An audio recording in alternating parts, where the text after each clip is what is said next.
Idan wannan ne zuwanka na farko, sai ka danna subscribe, sannan ka danna alamar ƙararrawa domin sanar da kai a duk lokacin da muka ɗora sabon shiri.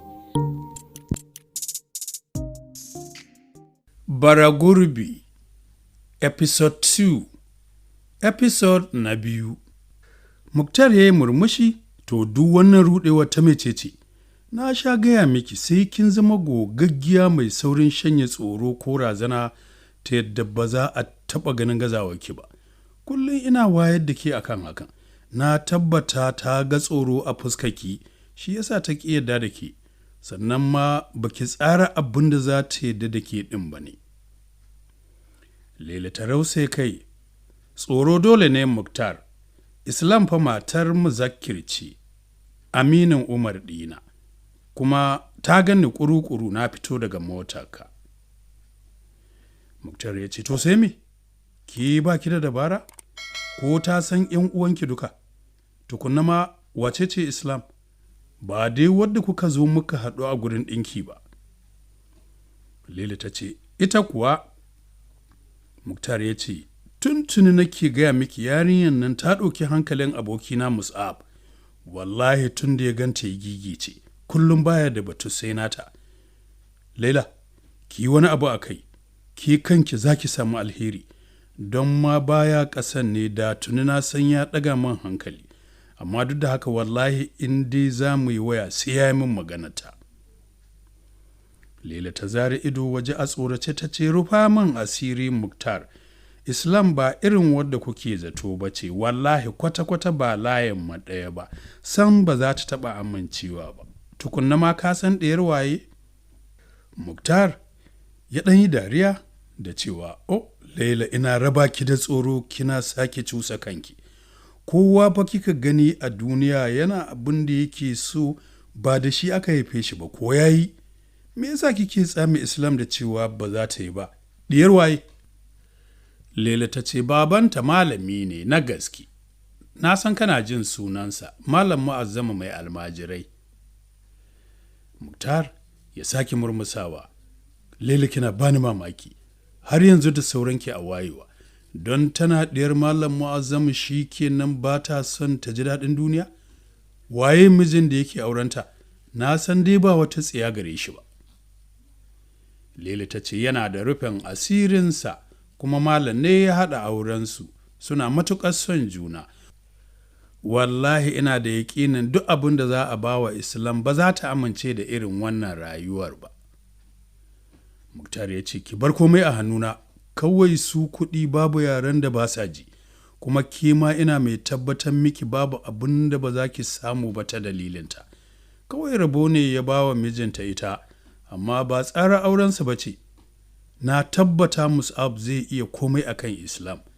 Amini na ne, kin gan shi a hoto, sannan ranar da kuka je karɓar ɗinki ma gurin Isa aikin gan shi. Shi ma a nan ne ya ga Islam ɗin. Ina ji da shi, zan yi masa duk abin da yake so. Lela za ta yi magana ya ce, baby, ba na son musu, ki bari idan muka haɗu za mu sake tattaunawa. Ni zan shirya miki komai, za kuma ki sha mamaki. To, da yake Laila na matuƙar son Muktar, sai ta kasa cewa komai. A hakan suka yi sallama amma da tunani cike a ranta. Ba shakka Muktar zai ɗauko mata abin da zai dame ta, don ko da wasa ba ta ga alamun nasara a gurin Islam ba. Ita ma kanta ɓoye mata halin da take ciki take balle a ce wai ta gayyato ta ciki. A haka ta yi sallah ta fada kicin ta fara shiryawa abban Amiratu wanda ya ce yana so. To, tun da Islam ta isa gida tunani ya addabi ƙwaƙwalwata a game da abin da ta gano kuma take zargi a gidan Laila. Duk da cewa ba ta so zuciyarta ta zargi Laila da irin wannan mummunan laifin, amma duk mai hankali idan ya ji ko ya ga abin da ya faru a yau dole ya sanya wa Laila ayar tambaya. Ta kule a ɗaki tana juya turaren da Laila ta bata. Ta sani Umar yana iyakar ƙoƙarinsa a kan Laila, amma tuntuni irin buƙatun da Laila ke yi na rayuwa ya fi ƙarfin aljihun Umar. Don ta san ba wani ƙarfi gare shi ba, amma suturun da take sanyawa da wuya a ce Umar ke ɗinka mata. duk da cewa tana yi mata bayani wai karɓa take a gurin wata mata wadda ake biya duk wata idan Umar ya bata sai ta biya. A lokacin kam ta amince don ita ma ta taɓa karɓo mata les lokacin da za a yi bikin wata yayarsu, ‘yar kishiyar gwaggonta ce wato Anta Aisha ta wajen inna, da yake Islam ta riga ta aure, duk da Aisha ta girme mata a lokacin bikin Muzakkir baya da kuɗi kuma tana son sako sabo, shine da ta yi masa bayani ya ce ta karɓa bayan wata guda ya biya kuɗin. Tana neman cikowa da ƙwalla yayin da ta juya kan gadonta, idan kuwa har da gaske ne abin da take zargi, to Laila ta cuci kanta, ta cuci Umar mijinta, ta cuci ɗiyarta Amira. Sai kuma ta yi saurin faɗin a'udhu billahi minash shaitanir rajim, tare da faɗin Allah na tuba, zato zunubi. Nan da nan ta fara ƙaryata tunaninta, bai kamata akan ɗan wannan abun ta yi wa Laila mummunan zato irin wannan ba. Da wannan sabon tunanin da ya shige ta, ta sami ƙwarin gwiwa ta miƙe ta faɗa kicin don sanin cewa duk inda Muzakkir yake suna kan hanya, kuma ta san halin mijinta baya son cin abinci a waje sai dole.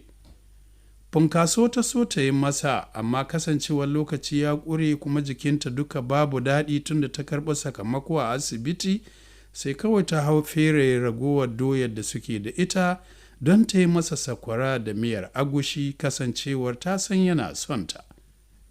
Cikin awa guda Islam ta kammala komai, ta zuba a flas, ta faɗa wanka, ta fito ta shirya cikin atamfa riga da skirt wanda suka yi matuƙar karɓata.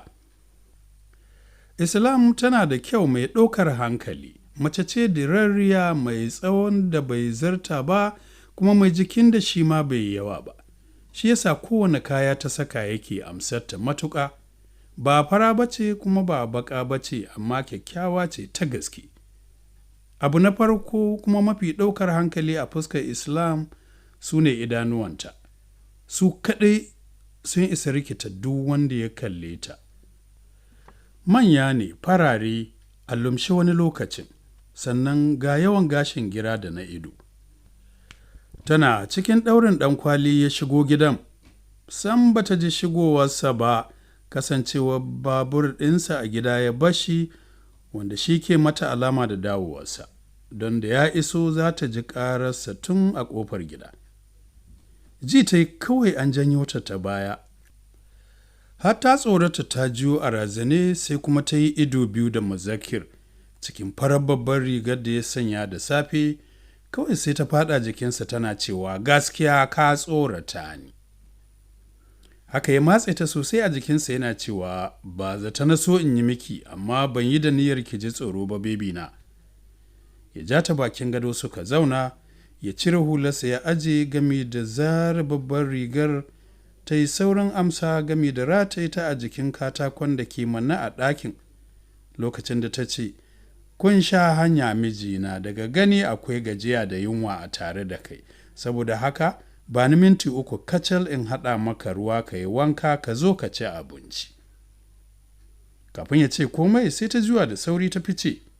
Muzakkir ya bi ta da kallo yana murmushi ba tare da ya ce komai ba.